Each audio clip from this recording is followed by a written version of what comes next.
Soap කුඩ දාගන්න. Tank එක full දාන්න එපා.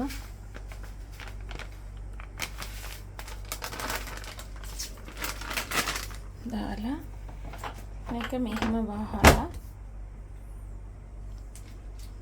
මේ පවර් බටන් එක ප්‍රස් කරන්න. ඊට පස්සේ මම දැන් මේ half පුරවලා දාපු නිසා මම ස්ටෑන්ඩඩ් දානවා. ඔයගොල්ලෝ මෙච්චර විතරක් පුරවලා දැම්ම නම් heavy දාන්න ඕනේ. මේ ප්‍රෝග්‍රෑම් එකේ දෙවෙනි බටන් එක ස්ටෑන්ඩඩ්. then start. නේ water level එක මෙච්චරක් තියාගන්න. water level එක මේකෙනෙත් adjust කරගන්න පුළුවන්. මම සාමාන්‍යයෙන් මේ විදියට තියාගන්නවා මේකේ.